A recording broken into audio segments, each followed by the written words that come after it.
त्रिकूट नामक एक पर्वत है, उसके ऊपर एक गजेंद्र हाथियों का राजा और एक ग्रहा निवास करते हैं।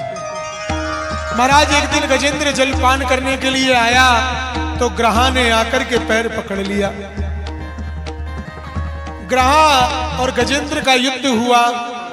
इस गजेंद्र की 100 पत्नियां हैं और 1000 इसके बेटा बेटियां हैं। इतना बड़ा इसका परिवार है। महाराज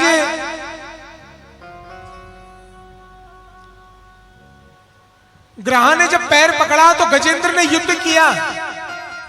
गजेंद्र को अभिमान था कि मेरा इतना बड़ा परिवार है। ध्यान देना, हर व्यक्ति को अभिमान होता है कि मेरी पत्नी है, मेरे बच्चे हैं। पति को अभिमान, ये पत्नी को अभिमान रहता है मेरा पति है, मेरा परिवार है, मेरे माता पिता है, मेरे सास ससुर है, मेरा भाई है। ये सब अभिमान रहता है हर जीव। गजेंद्र को भी अभिमान था।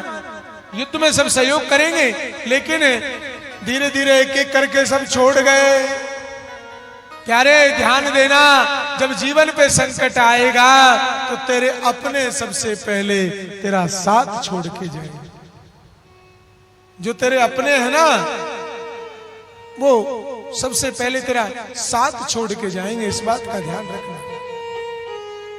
जब जीवन में कोई कष्ट तो कभी अकेले बैठ करके सोचना। बड़ी अद्भुत बात बता रहा हूं, ध्यान से श्रवण करो। किसी ने कहा है,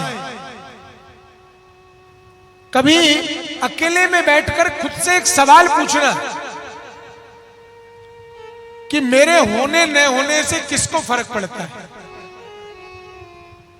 अकेले से मेरे होने ना होने से किसको फर्क पड़ेगा। बस जिसको फर्क पड़ेगा ना, उसके लिए जियो, बाकी सबको उनके हाल पर छोड़ दो। जिसको फर्क पड़ेगा ना मेरे ना होने से, बस उसके लिए जीना शुरू कर दो। बाकी सब को अपने अपने हाल पे छोड़ दो। और जिस दिन तुम ये कर लोगे ना, उस दिन तुम बहुत सुखी हो जाओ। उस दिन बहुत सुखी हो जाओ। लेकिन समय कैसा है जानते हो?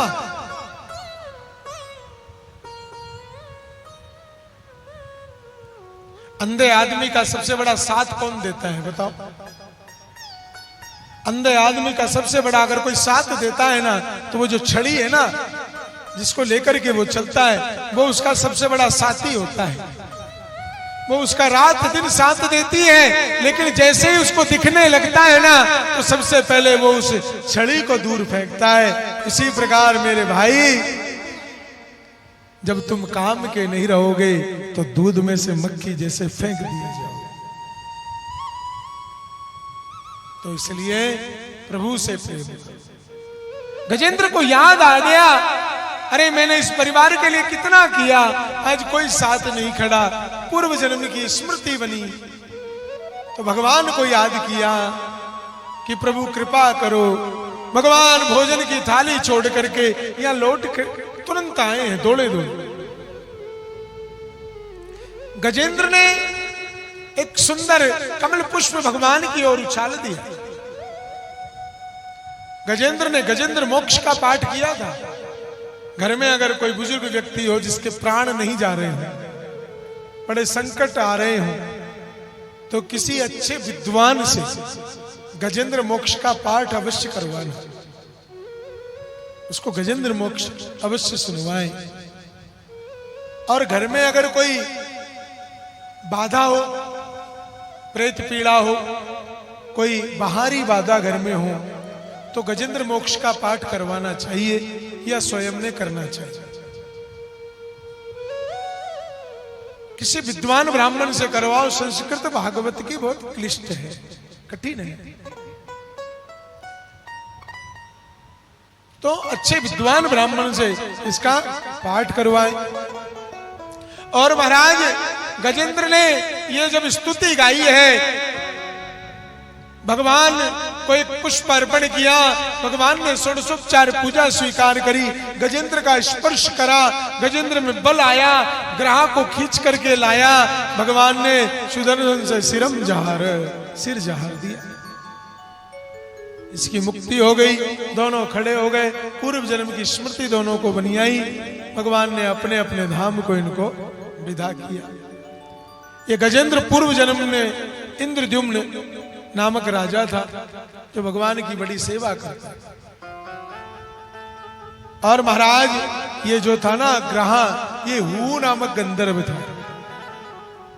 महाराज देवल ऋषि के श्राप से इसको मगर योनि मिली, आज दोनों की मुक्ति हो गई। उसके बाद पूज्य गुरुदेव ने और भी बड़ी सुंदर